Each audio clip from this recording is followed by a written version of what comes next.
Terminal Island. The folks who named that place must have been prophets. Like my old gal, I somehow keep ending up in her arms, wondering how I fell for her wily smiles again. Well, guess I'm just a schnook. Can't take my eyes off danger. She's just too dang beautiful. Nothing for it, I guess. I'm in too deep to knock off now. I didn't know it at the time, but this one was gonna wear straight through my soul. But like any race, the way to run it is one step at a time. And no better place to start than with the first step. That, for me, was right here.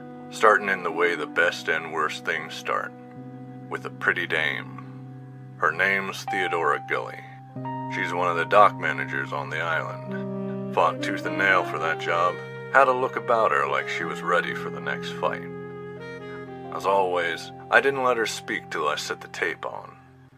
The machine's a real Lulu, but it cost me $1,000,000, so I'll be darned if I don't get my money's worth. Once it got rolling, we got talking. If you could just give me your name again. Gully.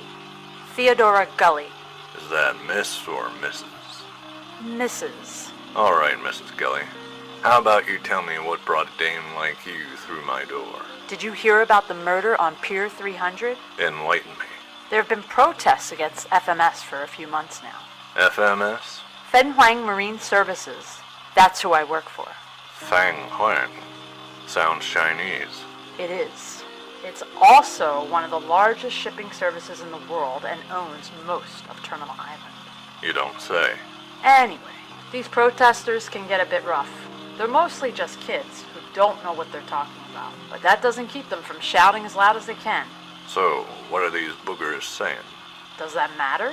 They're unruly, violent, and now they're murderers. What does it matter what they say? Mrs. Gully, the murderer's the reason I want to know what they say. Well, it's nonsense. Fear-mongering nonsense. My favorite kind.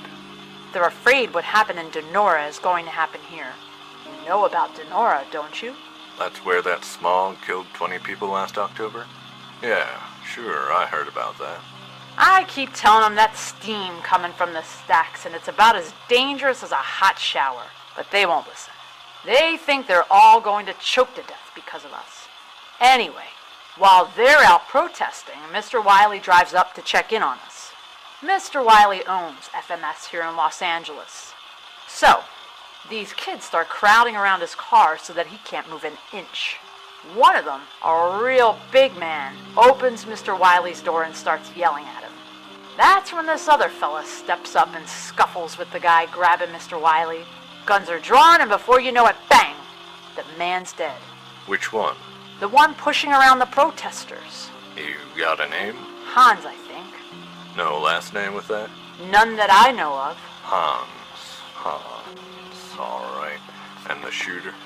His name's Rubus Dabney. They arrested him before the crowd was able to run. He's being held at San Pedro Station. Mrs. Gully, I try not to make a habit of investigating murders which have already been solved. You see, I don't see much use in chasing crooks who ain't going anywhere. You misunderstand me, Mr. Foley. You see, Natalia Terry, one of the leaders of the protest, is accusing FMS of hiring Hans to harass the protesters. She's turning Dabney into some kind of martyr and us into the devil himself. The burden's on her to prove a connection between you and Hans. If anything, she's the one needing a gumshoe. She can cause enough trouble on her own. Protests already aren't good for business. A murder is markedly worse. Add conspiracy to that? Well, Mr. Foley, how much bad press do you suppose we can suffer? Rumors don't need to be true to cause damage. I want you to find out who Hans was, what brought him to Terminal Island, and why he started fighting Mr. Dabney. Why are you here instead of Mr. Wiley? He's the one they roughed up. He's the one who owns FMS. Maybe he did hire Hans. Mook showed up just when the boss needed him. Mr. Wiley didn't hire him. That a fact or your word? I make it my business to have those be the same thing. Got any proof? I just know he wouldn't hire him. He has no reason to fight these protesters. That would only lead to more bad press. He was nearly the middleman for Dabney's boot and the pavement. Seems like plenty of reason to me. I guess you and Mr. Wiley simply have different reasoning. See, He even told me not to look into Hans, not to worry about any of this. He doesn't see this as anything serious. I'm here without his knowing because I do. So, Mr. Foley, will you take the job? So there it was, calling to me like a song, coaxing me back into the arms of Terminal Island with the promise of intrigue and mystery. If only I had had the sense to know that that song was a dirge.